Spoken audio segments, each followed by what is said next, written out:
This week on Lucky Paper Radio, I am very excited to share our exclusive Strixhaven preview card with you. Evergreen, Disruptor of Global Capitalism. This is 6 mana for a legendary artifact vehicle. It's a 6/9 with crew 4 and has, as long as Evergreen, Disruptor of Global Capitalism is a creature, if an opponent would draw a card, instead they investigate. And Evergreen, Disruptor of Global Capitalism can block any number of creatures. Thank you so much to Wizards of the Coast for this preview card. Looks like it's really going to disrupt Standard.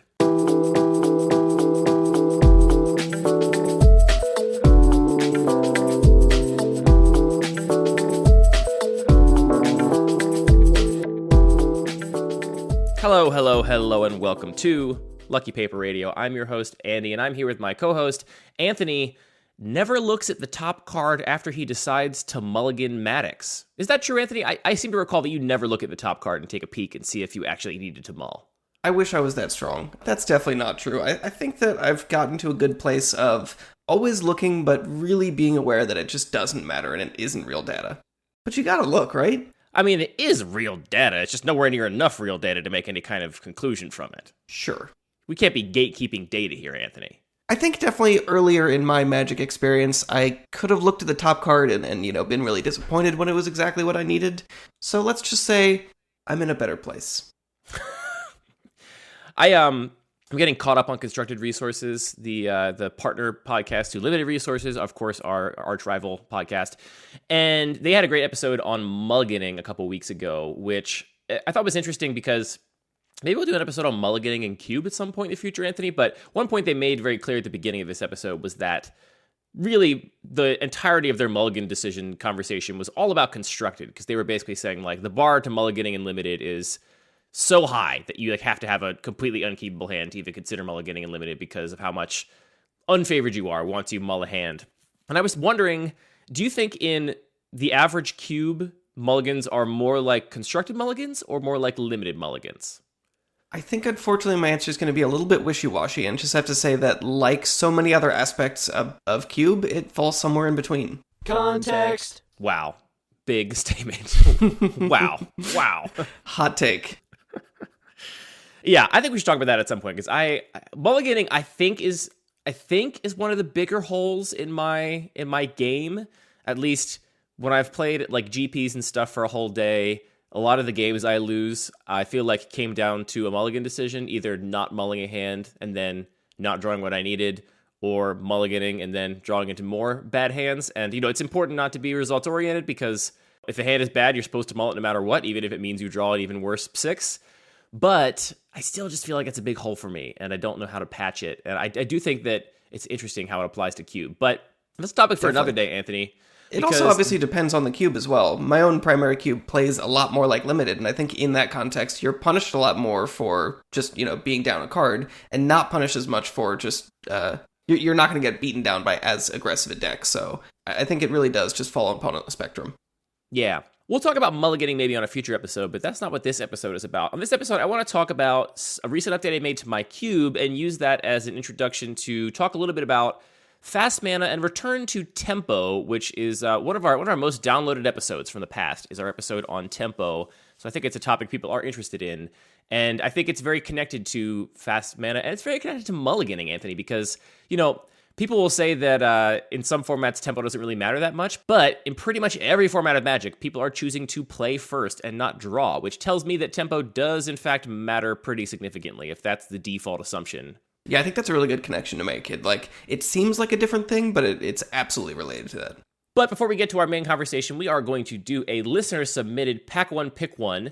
And this week, we are doing a cube from listener John. John sent us his 360-card cube, and this is a cube that John says in his email, and I don't think this is a typo, he says he has never played Magic with anyone but his wife thanks to the coronavirus, which would imply to me that John got into playing Magic within the last 12 months, maybe 13 months. And the cube list here is pretty extensive for somebody that is that new to the game, so very impressive there, John. John almost always grid drafts with his wife, so we're going to try and do a grid drafted pack from John's 360-card cube. This is maybe a little bit difficult to do in audio because we are not just picking a single card. We are discussing which of these rows and columns we'll be taking. but I think we're going to give it a shot and see how it goes. And if it's completely impossible to follow, let us know by sending us an email or commenting on one of the various places on social media where this episode will be posted. Quick refresher for anybody that does not know what grid drafting is. Grid drafting is a form of drafting that is most often used for 2 players, and it's an entirely face-up draft format, so all these cards are face-up on the table. We can see what our opponent is taking at all times. They can see what we're taking. And what happens is the cards are arranged in a 3x3 grid, so 9 cards per pack. And what we're going to do is lay them out in a grid and then alternate taking a row or a column, just horizontal or vertical, not diagonal, from that grid. Once some combination of 2 rows or columns are taken, we'll discard the remaining 3 or 4 cards and move on to the next pack. So, this grid is as follows. The top row is Demonic Tutor, Arbor Elf, Gurmag Angler. Middle row, Solemn Simulacrum, Evolving Wilds, Knight of the Eben Legion. And the bottom row, Sulphurous Springs, Watery Grave, and Chain Lightning. And of course, any of those columns we could also take. So, Anthony, what is jumping out at you from this grid? So grid draft is really one of my favorite ways, probably actually my favorite way to do a 2-player draft format. I think we should definitely do a whole episode, if not entirely on grid draft, on 2-player formats. What I really like about it is that a lot of ways to draft with 2 players end up trying to just like add this extra layer of hidden information to try and replicate that aspect of an 8-player draft pod. And grid draft just says no, let's eliminate all those complexities which end up with this weird metagame, and instead let's just embrace that it is a face-up draft format. It's public information. Both players know what the other is doing. And I think that does lead to different strategies ending up shining a little bit more. Specifically, I think it's very hard to draft aggressive decks in a grid draft. Obviously, if this is a cube designed to be grid drafted, things can be warped to sort of balance that out. But in general, an aggressive deck ends up doing much worse, I think, in a lot of formats in games 2 and 3, because your opponent knows what you're doing, they can sideboard really well against it. And in grid draft, you're starting out with public information. So if your opponent sees you starting to take a bunch of aggressive 1-drops, they can really easily start taking cards to pick against that. So what I'm looking at going into this is not going to try and get super aggressive, probably. And also, I'm going to be totally willing to hate draft. It's a zero-sum game in this case. I'm not trying to collaborate with the people next to me on my pod. I want to take the best cards for my opponent. So I think where that leads me is I'm definitely going to take Demonic Tutor, which is in our first slot, which means we can take a row or a column with either Arbor Elf and Gurmag Angler, or Solemn Simulacrum and Sulphurous Springs. I think I'm leaning towards this Solemn Simulacrum and Sulphurous Springs, just because it's 2 good, solid fixing cards. How do you feel about that? I like your analysis. I also really like grid drafting. It is not just my favorite 2-player way to play Magic, but there was definitely a time where I would have maybe called it my favorite way to play Magic, period. Drafting with a full 8 players is great, but there's a lot of little practical things that come up there. Like, it is hard to get 8 people organized to play in paper.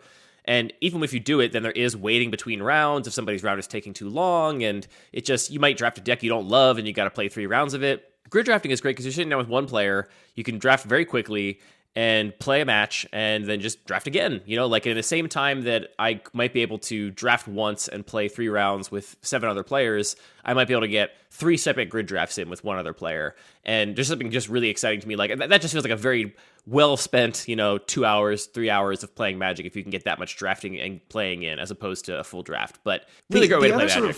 The other secret upside to a grid draft is, that I think really is something that you enjoy, is that unlike a normal draft, it is public information, so you can just, if you want, talk about your picks, and we are people that love the social aspect of the game, so that can be a lot of fun.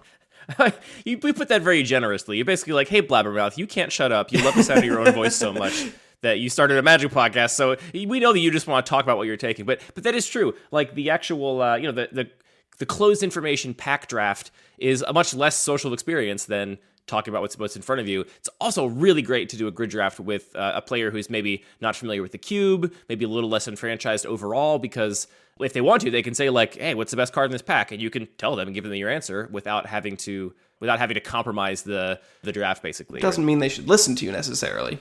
Right. You could of course throw them you could of course throw a wrench into their plans by giving them some bad information, but you wouldn't do that. You're a nice person.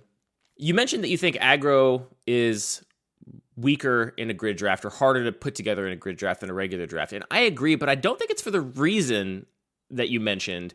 I think overall it's much harder in a grid draft to make a synergistic deck come together where you have very little flexibility for what each slot can do. So in an aggro deck, you really can't afford any cards that are off strategy, right? Like all of your cards need to be aggro cards. You can't just put in a 5-drop that has minimal impact on the board. You can't just put in a board wipe. You can't just put in some conditional card. Like the way the deck works is by being hyper consistent and having all of the cards in the deck be somewhat fungible in the sense that they're all trying to attack your opponent's life total or remove threats or whatever.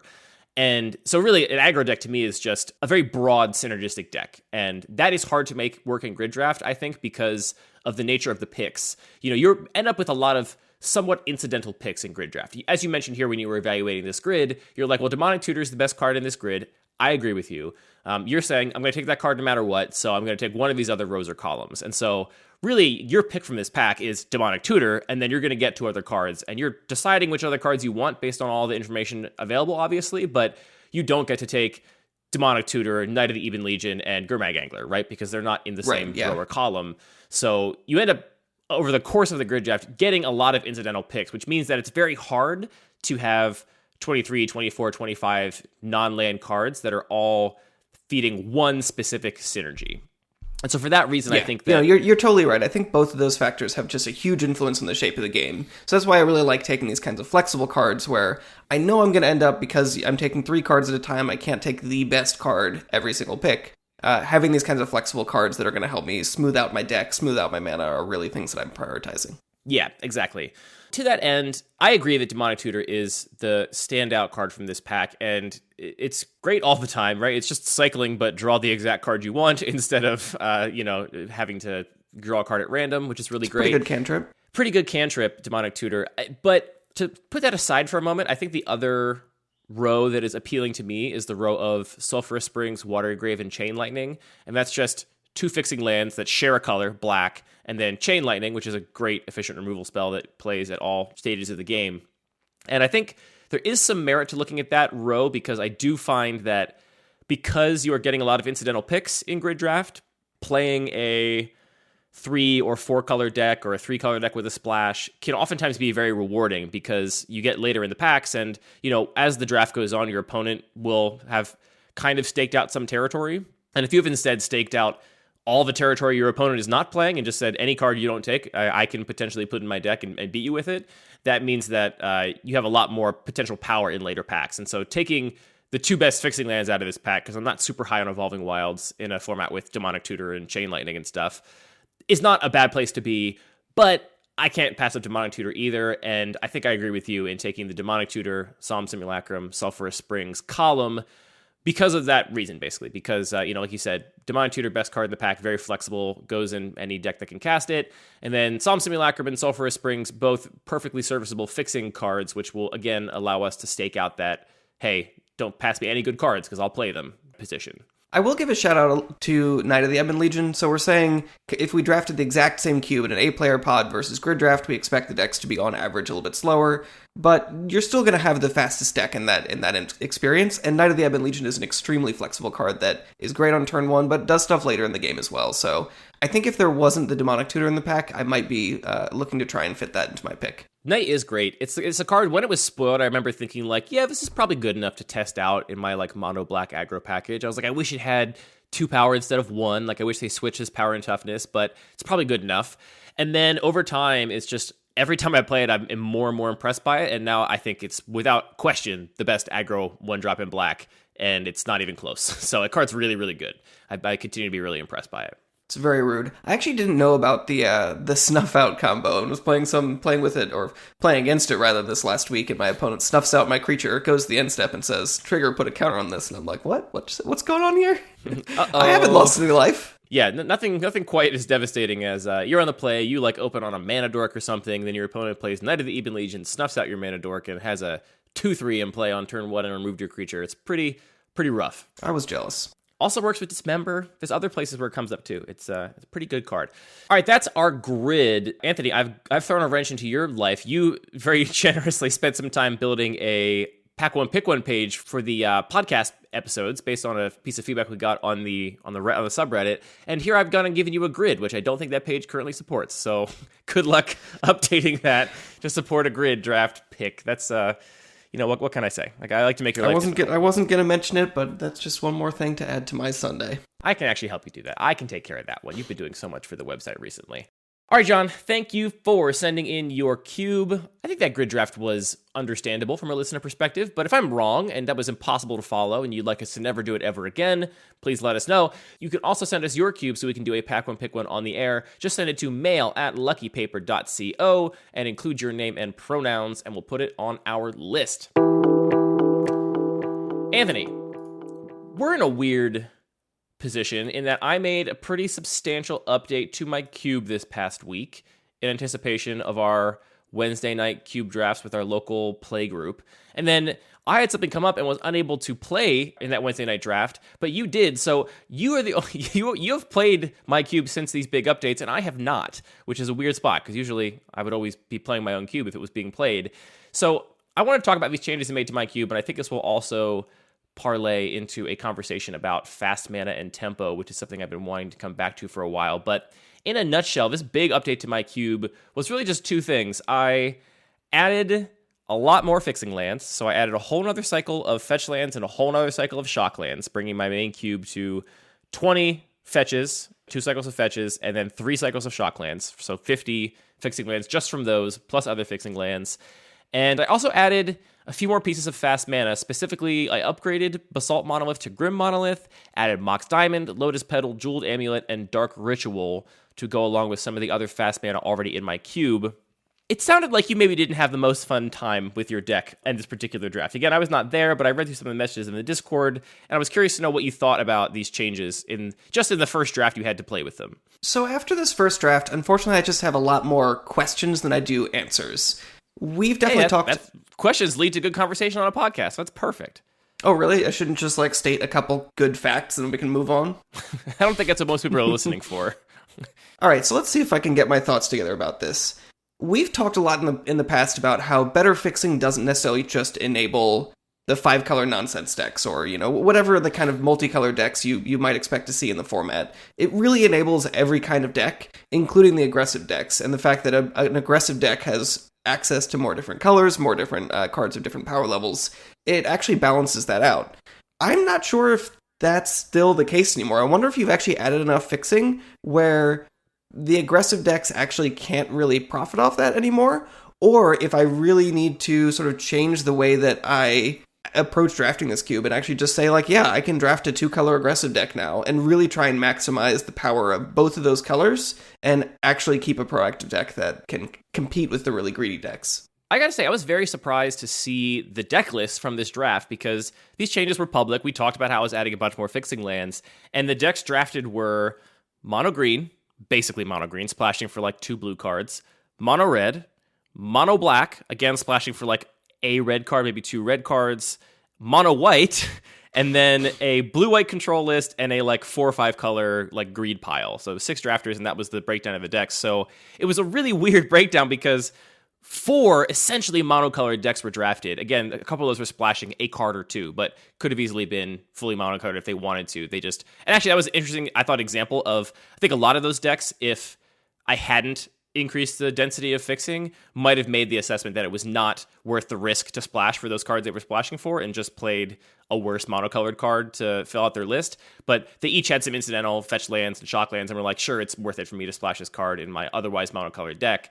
And then we did have a blue-white control, and then, a full, classic 4 to 5 color nonsense deck that, is exactly in the category of 4 to 5 color nonsense decks we've talked about before on the podcast. I think a lot of that also has to do not so much with the current list of the cube, but there's a lot of sort of metagame and expectations that these players who have drafted the cube a number of times before kind of expect it to play out. So I think there's going to be a lot of recalibration that needs to happen.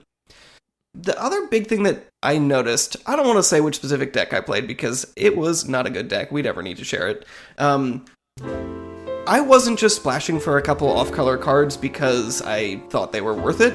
I ended up just really, really struggling to hit playables. Even though no one else was anywhere close to the lane I was in, I just didn't have enough cards. And I feel like that's another not necessarily negative, but I think another feature of adding this much fixing to a cube is people just ended up with a lot less non-land cards to work with. So I ended up taking a lot of lands fairly highly and then not being able to fully utilize them, and just didn't end up with a deck that had as much power. And I feel like that's where potentially the diminishing margins of the aggressive deck kind of end up panning out, that I would have rather just been in a deck that was playing a lot more colors to be able to take advantage of the larger card pool I would have access to.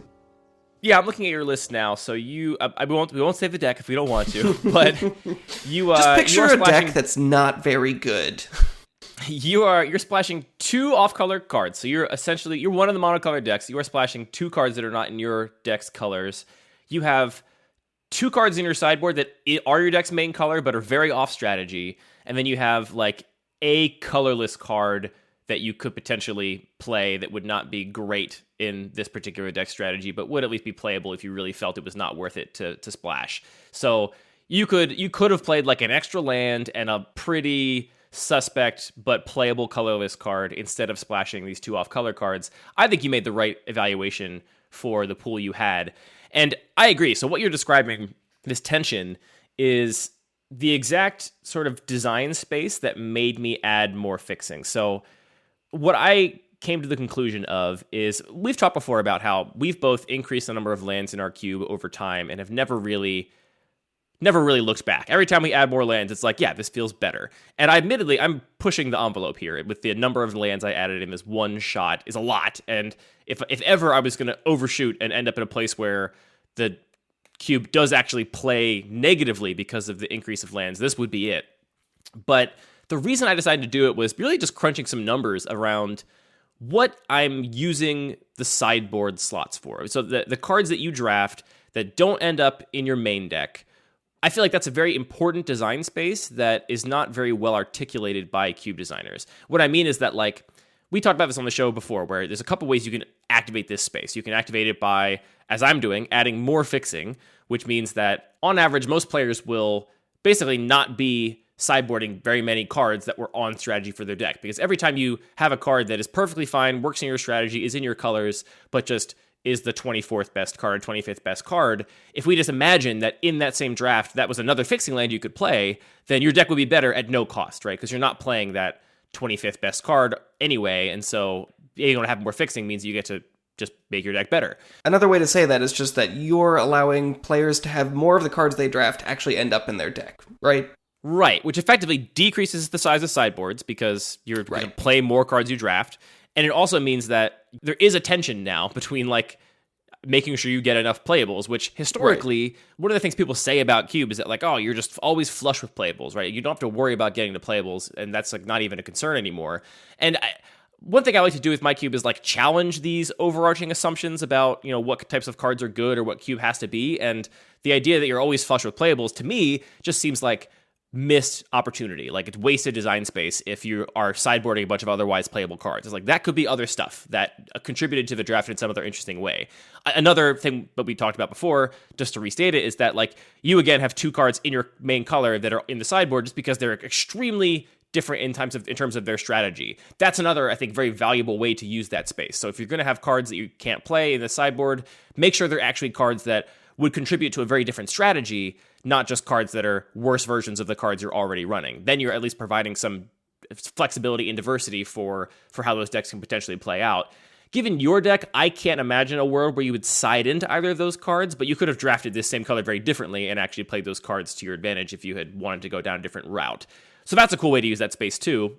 There's also obviously... Yeah, I mean, we've talked about that before. Basically, like, having synergy in the draft means even though a lot of cards will end up in sideboards and not be played in any given game, it means that in some drafts you might end up, because you have card A, card B, which would have ended up in a sideboard in one draft, will end up in your main deck in another, which means that in the draft portion, a lot of those picks still matter. And it's not just, oh, it's my 24th card that's never going to make my main deck if I have 23 other cards I like more than it. It's also how you encode, like, more depth into the draft, so that if you end up drafting the same color 3 times in a row, it doesn't mean you have the same deck 3 times in a row, because that color has a lot of flexibility, and so you don't just have 10 possible 2-color decks, because each of those 2 colors could possibly be drafted in different ways. You know, you could have a blue-white tempo deck or a hard blue-white control deck.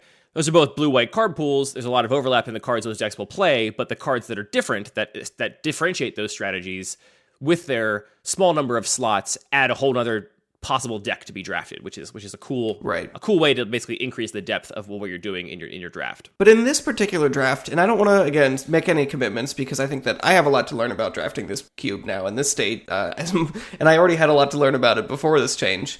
It felt extremely tight. Like I didn't feel like I had very much wiggle room. It felt like a lot of my picks were fairly prescriptive because I just sort of had to take the on theme card. I didn't really have any opportunities to speculate is what I guess I'm feeling, because the actual number of non-land cards that were going to end up in my pool was so small compared to, a draft with a lot fewer lands. Yeah, the other thing I was going to mention about that is that is certainly affected by the fact that it was only a 6-player draft. And I don't know... That's also true, yeah. I don't know how to calibrate... Like, most of the decisions I make around my cube are calibrated to this idealized vision of an 8-player draft, which my cube is a 360-card cube. It's designed to be drafted for 8 players fundamentally, but obviously I draft it in lots of other ways. I grid draft it, we play with 6 players, we do other kinds of draft formats all the time, and so I would like to still optimize for that idealized, perfect 8-player draft, but I don't want to do so in such a way that it makes a big sacrifice for other kinds of draft formats. And this could be an example of a change that actually works really well with 8 players, but the impacts are much more strongly felt in like a 6-player draft. The other thing it could happen is we could end up learning, and again, I haven't even drafted this cube yet since making these changes, we could end up learning that when you're in a 6-player draft and there's a lot of fixing in the environment, that you actually maybe should avoid consciously the monocolored decks, because that even if you identify a completely open lane and no one else is taking green or red cards or whatever, there are going to be less opened, and so you might not get as many as you want for your very clear, like, straightforward strategy. And also you're just going to have a again kind of more incidental picks, like because it's a smaller card pool and a smaller number of players at the table, you're going to get more powerful cards in other colors and strategies later in the packs, and so just being able to cast them and kind of cobble together a more grid draft style, good stuffy deck is maybe the best way to draft with fewer people. And so there's all kinds of moving targets there, and I'm not sure how that's going to shake out once we have more experience drafting with these higher density of lands and also with different numbers of people and whatnot. What I do think is really interesting and I value about this, and I'm curious maybe if this is still part of your philosophy, but I know especially when you were initially designing this cube and taking a lot of influence from the Magic Online cubes, you were seeing that the way that those played out, draft in, draft out, was you didn't really need to take the 6 and 7 mana cards. Like, you'll get some big expensive bomb and you only need so many in your deck. So those cards ended up being really, really undervalued, or what's the way to describe it? You just didn't need to take them highly.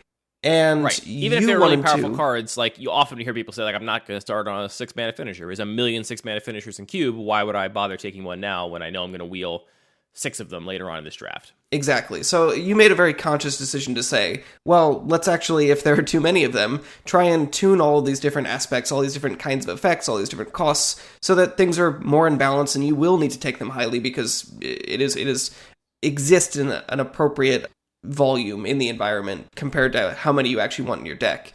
And the fetch lands is definitely something that is an extremely high pick and kind of felt very obvious and natural, and no one was going to criticize you for saying, like, well, I have to take fetch lands highly, so that's counter to your philosophy. But it definitely was, and having this experience where I could say, well, fixing's not the most important thing anymore. I know I can get some of it later, I think is potentially more in line with your philosophy, and ultimately I think might work out really well.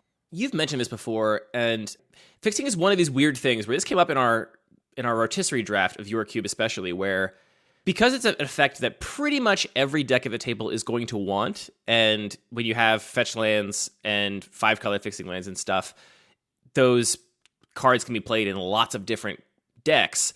It is even more pronounced than other kinds of cards, the kind of thing where it just comes down to what the table agrees the point you have to take fixing is.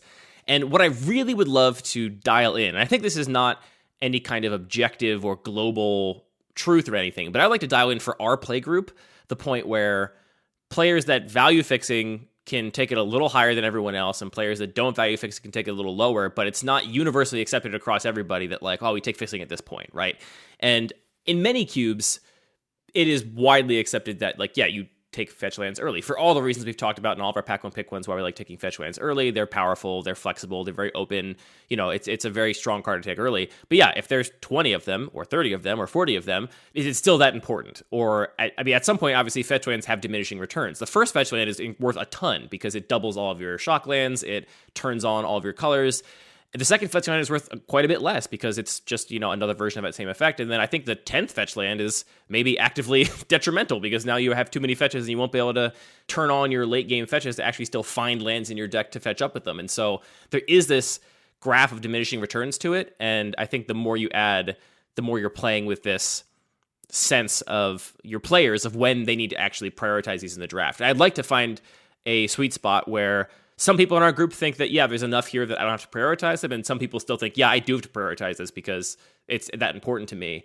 That disagreement, that contradiction, or, basically like players evaluating things differently is, I think, one of my highest design principles. I want my cube to play such that people disagree on pack one pick ones, disagree on when things should be taken, because I think that means that we're in an interesting space where people are not just doing the prescribed thing or the thing that the group has agreed upon as the prescribed thing, and instead are just doing what they think is best, and that differs from other people. Yeah, what's appealing to me about what you just described is I think that there can be kind of a feast or famine effect with the amount of fixing that is often played in cubes, where if some players are saying, yeah, I'm going to take these fixing lands first and second in a pack, and others are saying, well, I'm maybe going to take it like sixth, some players will just never see it.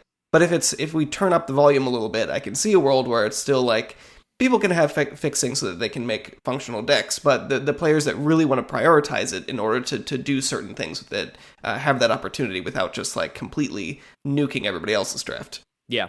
Anyway, looking at your draft pool, I'll bleep this, but I think you could have been full. You've got two sitting here in the sideboard. You've got you've got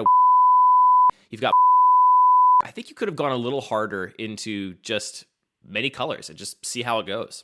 Yeah, I mean, I think that two-color aggro decks, well, maybe that's too broad of a term, but, I play mostly limited if I'm not playing cube, and just drafting a two-color proactive deck in limited is a lot of fun, and I think I would enjoy if two-color aggressive decks in this cube can also be viable, so I'm definitely going to have more of an open mind about that in the future. The other thing I wanted to talk about that, Anthony, is I want to talk a little bit about fast mana, because in addition to adding these 20 more fixing lands to my cube, I added or upgraded these 5 fast mana cards. Fast mana is one of the most interesting effects to me in Cube. I want to start by following up a little bit. So listener Sky had, I think, some really great feedback on our previous episode about power delta and power disparity, which, we can never talk about every aspect of a topic whenever we do it on the show, but I think a very important aspect of power level band that we didn't touch on at all was, we talked a lot about how having a wider power level band affects your draft in way X, and having it be narrower makes your drafts play out differently. But there's another very important factor of that, which is the density of effects at the extremities of that power level band. So, for example, if you have a pretty wide power level band, but there's only like 2 or 3 cards in the entire cube that are at that extreme, that are like the most powerful cards that are set off from the other most powerful cards in the cube.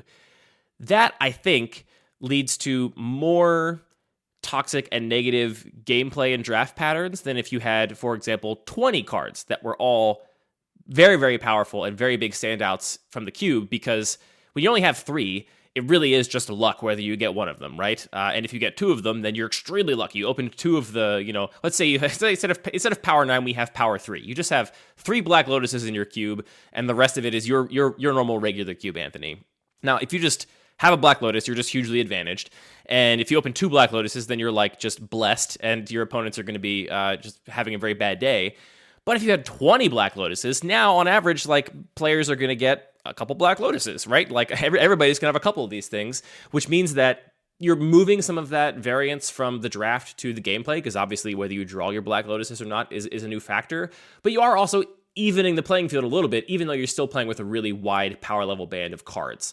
Does that hold true for you? Do you think it makes sense? Do you think it actually reduces variance like that, or does it just change people's perceptions? Because you don't see, oh, well, I just lost because my opponent has a Black Lotus, but instead you're thinking, well, I sure hope I draw my Black Lotus next game and be the one to be able to do that. I think it does decrease variance, and we can maybe ask Jet to do a bunch of modeling on this, but first of all, the fact that you only get 3 pack one pick ones, I think, is a big factor here. Again, if we're assuming a normal 3x15 style draft. If there's only 3 cards that are huge power level standouts, they're not likely to be in the same pack with one another, and whoever opens them is going to take them. And so you're never, ever getting past power. You have no chance to get it if you don't get it pack one, pick one, pretty much. Once there's 20 of these cards that are huge power level outliers, then you will at some point be past some of these things, right? Like just statistically, like they're going to be in the same packs as one another. Some players going to open a pack with 3 of them and they're not going to be able to take all 3. And then they just take 1 and then more players get some of that passed around. So I think it decreases variance in that way. And I think the other way it decreases variance is that, again, if there's only 3 powerful cards in the entire cube, a game where player A draws and plays their powerful card early in the game, if we're assuming these are huge power level outliers, just be over, right? Let's assume that's a non-game because I just used a Black Lotus and I played a 4-drop on turn 1 and you had no chance, right? Now, all of those would-be non-games have the potential to be answered by your opponent doing exactly the same thing. And essentially, again, if we're assuming these power outliers are at least similar in power level, offsetting your broken play with their own broken play, and now you're back at square one, right? You turn 1, play a 4-drop with a Black Lotus. I turn 1, play a 4-drop with a Black Lotus. Now you both spent our very powerful card, and we're still even on card advantage, on tempo, on everything. So I think for those 2 reasons, having more of the broken stuff does actually decrease variance. And I think the thing you're describing is also very real. Even if it decreases variance not that dramatically, it also adds this factor of like, well, at least I know I have the chance to do that, where I don't even have the chance if I don't have one of these powerful cards. I'm skeptical. I feel like it doesn't actually reduce the variance, but it does increase the complexity a lot, and that sort of opportunity for things to be balanced out by multiple broken cards. I don't know. I think that I agree with the result, but I'm not sure I agree it actually like numerically would reduce variance. Jet, if you're listening, you gotta get on this statistical analysis. Let's do some modeling and assume a cube where you have 345 level power cards and 20 10-level power cards, and do the same thing with different numbers of powerful cards. I want to see how that pans out. Maybe we could find some sweet spot, some perfect number of power outliers that can actually minimize the variance as much as possible in the games in draft while still playing with big power level outliers. Anyway, whether or not that's true, it feels true to me. When Sky mentioned it, I was like, yeah, I think that is a point that we missed that is a very important consideration when you're considering your power level ban, because I do think it's different, even if we don't agree on how it's different. I think it's different that if you have a wide power level ban, but only like 1 or 2 outliers versus 20 or 30 power level outliers, I think it plays very differently. And that made me reflect on my own cube, where I don't aim for a flat power level. I am happy playing some cards that are better than other cards. And a lot of the cards I play that are on the power level outlier side of things are some form of fast mana. Stuff like Gaia's Cradle, stuff like Ancient Tomb, those kinds of cards that can provide a huge tempo swing with a single card, which I like because in my environment, I'm not playing combo. I'm not playing what I deem to be unfair strategies. And that's a kind of fluffy term. But what I mean by that is that, like, I want all the decks in my cube to have to care about what their opponent is doing. And when I see people play Storm or something in the Magic Online Vintage Cube, I see them constantly saying, like, well, it doesn't matter what our opponent does. We just have to care about whether our deck gets to do its unfair thing, and then we ignore our opponent until we get to go off. And what I want to avoid is any of that. I want it to be very interactive. I want all the decks to have to care about what other decks are doing. And so that's what I consider like a fair deck, where you have to care what your opponent is up to. And because I'm only enabling those fair decks, I found the fast mana to actually be really fun and interesting, because it's not like I play this fast mana and it just lets me combo off on turn 1 and my opponent never had a chance. It just affects the tempo of the game in a very direct way that lets me offset the downside of being on the draw, or lets me capitalize on an opponent stumbling by doing something at a very high tempo. So Vitcher's a couple of cards that I've avoided for years because I felt like they would be too big of power outliers, and those cards are like Grim Monolith and Mox Diamond specifically are the 2 that I've thought about for a long time. I like those cards a lot, but I was worried they would just be power outliers that decided games. But I had this reflection moment of being like, well, I'm already running Ancient Tomb, and I'm already running City of Traders, and I'm already running Gaia's Cradle, and like those cards kind of do exactly the same thing. And so why only have 3 of them when I can have 6 of them or whatever? Like, I feel like having more of them just increases the potential that your opponent could also have a high tempo play to make up for the fact that you were down on tempo. But Anthony, my feeling is, Anthony Maddox, defender of low power cards, my feeling is you probably don't like these kinds of swingy, fast mana cards in the category of like Dark Ritual, Ancient Tomb, Lotus Petal, Grim Monolith. And I'm curious to hear if that's true, if that is actually the case, if you don't like the play patterns of these cards, and if it is, why? You're totally right. And the reasons are a couple. Part of it is just like, the sort of high variance play of you play your Dark Ritual and you stick an unbeatable threat, and now I can't win. That's just not a fun interactive game of Magic to me. And conversely, if you're playing in a format where those are not particularly powerful, where those are actually balanced by, somebody has the efficient removal to counter the Phyrexian Obliterator you played on turn 2 or whatever, then it also isn't really that fun to play with because it's just like a huge risk investment of saying, well, either I win if this sticks or I lose if it doesn't. So that's generally where I'm at. 1 second. You've defended Baneslayers on this show for the exact same reason. You've said before that you think Baneslayers are interesting because they do represent a risk, and you have to figure out when to cast them and find the right moment to take that risk and capitalize on it. What's the difference between the risk of tapping out for a 5-mana huge threat that doesn't affect the board immediately and dies to removal and hoping your opponent doesn't have removal versus tapping your Grim Monolith on turn 3 to try and play a 5-drop and hoping your opponent doesn't have the answer for it? The difference is all this fast mana is effectively card disadvantage. You're spending multiple cards in order to get your creature in play, and if that fails, not only are you down a card, you're kind of out of luck in your whole game plan. That's funny, because that's the exact reason why I'm drawn to the fast mana cards, because... So you don't like Baneslayers, but you do like double Baneslayers. Well, it is a different axis, right? Like, the cost of running quote-unquote Baneslayers, and...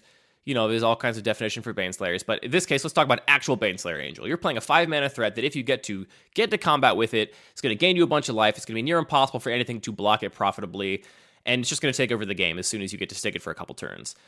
The risk of that card is a tempo risk, because you're going to spend 5 mana on this threat, and then your opponent could just unsummon it, or Doomblade it, or spend 1 or 2 mana to completely negate all of that mana you invested.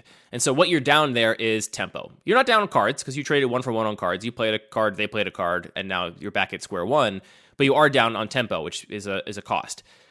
I think that for the same reason those cards are interesting, it's interesting to play in the other space of saying, like, when is the time where it's right for me to risk these cards for a tempo advantage? And that's what these fast mana cards are, right? What you're doing is you're turning extra cards in your hand into faster board development than you would otherwise be allowed to have, in the way that, like, really broken fast mana, like Moxes, for example, is no card disadvantage. Moxes are just a land. You get to play whenever you want, right? So there's no card disadvantage there. You're even on cards and you're ahead on tempo, which I think is not a fun trade-off. Whereas if you look at something like Lotus Petal is the cleanest example, right? Lotus Petal is a Mox that just dies after you use it, and so you're trading a whole card to be ahead on your board development for 1 turn. And I just, tempo remains one of the aspects of the game that I'm most interested in, and I want to play in that space more, and I feel like it's fun to decide when the moment to use your Lotus Petal is. I will agree that these cards are fundamentally very swingy, and the most basic way you can look at it is that in your opening hand, a Lotus Petal is what a Lotus Petal is. It's just, decide which turn you want to take a turn ahead and, get this tempo advantage, and then sequence your plays such that you get the most value out of it. When you draw Lotus Petal on turn 7, it's just an awful land. It's a really, really bad basic land that, maybe you have some kind of non-creature spell synergy or something and get a little bit of value off of it. But for the most part, it's just a bad basic land. And that's true of a lot of these fast mana cards. Top decking a Mox Diamond can be awful. If you've already played all your lands, now it's a land you can't even play, which is pretty rough. So they're very swingy in that regard, but I think it's interesting to give decks access to this very direct tempo play and say, like, I think they're build-arounds more than people think they are. People oftentimes talk about these cards in very heightened terms, like they're just broken fast mana that any deck will play. I don't think that's the case. I think your deck has to either be committed to ending the game very quickly, some form of aggro deck where you're going to play Lotus Petal in place of a land, and you're just going to allow you to play a 3-drop a turn early and basically get your opponent dead that much faster, such that the card disadvantage is irrelevant to you. You don't care because your opponent's dead. Or you have to be using that fast mana to either recoup some lost tempo. Like I can imagine a control deck that wouldn't normally want a Lotus Petal for the reasons we talked about, siding it in when their opponent is a hyper fast aggro deck to let them boar wipe a turn early, just so they, save 9 life or whatever. And that's an interesting use of that fast mana too. Or you have to use it to invest it into something that's going to recoup that card disadvantage. So if you're using your Lotus Petal or Grim Monolith to rush out a big Planeswalker or something, that is then going to generate virtual card advantage by being in play earlier and making tokens or whatever, then it's another way you can kind of cash in on that advantage. But that's why I'm interested in adding these cards, and I'm especially interested in doing it in the context of my cube being all quote-unquote fair strategies, because I oftentimes see these cards grouped with all of the unfair combo stuff that you see in powered cubes or in cubes that are doing Reanimator or stuff like that, and that's where these cards seem to fit in more often. But I rarely see them being used to maximize fair strategies, and I'm curious to see how they will play out. Yeah, that's really interesting, and I think there's a good reason for that. I think that people, I think that the joke of calling them like it's even more extreme than a Baneslayer is kind of true, and people really want to play these in the context where they are doing something that wins the game on the spot, so it's not really playing that risk game. And I think the other thing you mentioned that's really important to be specific about is all power is not the same. There's a huge difference between the actual play patterns and the sort of like way that the Moxen and Black Lotus behave. The Mox are just pure variants. They're not a thing you build around. Like maybe there's a tiny bit of tension if you want to argue about putting Mox Jet into your mono white aggro deck, where sometimes you end up not having enough white mana. But really they're just like free variants you can sprinkle in if that's fun for you. Or, to support specific archetypes like Storm. Whereas Black Lotus does come with a risk, and the more nerfed versions of it, more so because they're not just so broken you just want to play it all the time, that I think that they do play into a tension that, even though it's not the way I usually prefer to play Magic, it definitely plays into the sort of goals in the space that you're interested in exploring. The other thing I'll say about some of these fast mana cards is, I feel like I learned this lesson from the Degenerate Microcube, because initially, there were a whole suite of cards that I initially assumed would be too good for the Degenerate Microcube. And again, I was trying to make it as degenerate as possible, but I was trying to avoid auto picks no matter what, because the drafts is very small in that environment. You only get 20 picks. So I didn't want to just put Moxen in, because every deck's going to take the Mox, and that's just that's 5% of your entire picks just, forced on this dumb Mox that are not actually playing into your strategy at all. It's just giving you this free ramp or whatever. And I had initially grouped Sol Ring into this category of cards. I was like, any deck will take Sol Ring, it'll play it. It's just a forced pick. Like it's dumb to include it in this environment because it's not actually giving my players a choice. But after playing it a bunch, I ended up adding it in because it turned out that in that environment, there's actually a lot of decks that don't want 2 generic mana. Like it is not worth a card for 2 generic mana. These really fast flash combo decks that are playing all of the free counter spells to back it up, they have nothing to spend 2 generic mana on. They just don't have it. Like the most expensive card is 1 in a blue, and then the rest of their cards are casting for free or whatever. And that's true of a couple decks in that particular cube that just don't really want the 2 generic mana from Sol Ring, such that it actually becomes a build around, which sounds wild if you have only played Sol Ring in the context of 360 card singleton cubes. I'm hoping that I can push my cube to a place where Grim Monolith is the same kind of thing in my cube that Sol Ring is in the Degenerate Microcube. And so the cards I cut to make room for all this fast mana and more fixing were largely cards that cost 6 mana or more that I felt like were not necessary. They were kind of redundant win conditions for control, or redundant mid-range threats that were just the worst versions of threats that you would play if you got them, but you didn't have anything better, but they weren't really adding anything unique or special to the draft environment. And those are specifically the cards that I would be worried about people rushing out with Grim Monolith. So the specific thing I've cited in the past for why I didn't want to run Grim Monolith is that I didn't want some random black deck to be able to play Grave Titan on turn 3, right? Because that's not really what black is supposed to do in my cube, and sometimes you'll just free roll it, and then it's a really, really difficult to answer threat that even if you remove the Grave Titan, there's still 2 zombies left over, and it's just a really, really tough thing to deal with. So, I've cut Grave Titan, I cut Inferno Titan, I cut a lot of these cards that I think would be the biggest problems if rushed out with Grim Monolith, such that at this point, the things you're spending Grim Monolith mana on are narrow enough that I think it's kind of a build around. Like, I don't think aggro decks in my environment want Grim Monolith. I could be wrong about that, but I don't think they do. And there's, 3-ish aggro decks at every single draft of my cube. So it's like, all right, that's now 3 of the 8 decks that don't even want this card that I was worried was going to be too powerful. And I think it's a very interesting question. I mean, I think it's great in mid-range. I think mid-range decks are going to like it no matter what. And then it's interesting for me to think about what that will actually mean for control decks. What control decks will want Grim Monolith versus ones that won't? And I think that once you have like an upheaval or something, then you really want Grim Monolith. Now it's kind of a build around. Once you have Urza or other Artifact Matters payoffs or other reasons to go really, really big, then you care about this Grim Monolith. But the average, blue-black control list with counterspells and cantrips and board wipes, I don't know if it's going to want Grim Monolith. And so I'm interested to see how that plays out, and I'm hoping I can kind of thread this needle of making this card really appealing and very powerful, but also not just a slam dunk in the vast majority of decks. Yeah, it's interesting. I have some mixed feelings about some of those cuts, like Grave Titan, but that's not super important. For me, I think what's the important takeaway is that the reason these cards were excluded was not because of or it seemed like they were excluded for power level reasons, but really one of your goals is not to try and curb the power level. You are trying to push the power level as much as possible. What you are trying to curb is like free picks that just go into every deck and don't have a lot of interesting decision space. And I think it's interesting that these cards actually do involve a lot of interesting decision space. I also, I do like to push the power level, and I think my reasons for playing at a high power level are largely that I feel like the increased pressure makes every decision that much more important. If you are playing in an environment where an aggro deck can run you over by turn 3 or 4, you're under the pressure in the draft and in your deck building to find a deck that is not going to lose to that. Or if you know that you're in an environment where somebody can potentially use some of these fast mana cards to play something early, you are under that pressure to make sure you have a density of answers to a early powerful threat. And I like that pressure. I like what it does to the draft and the gameplay, that it really puts a lot of importance on all of your decisions.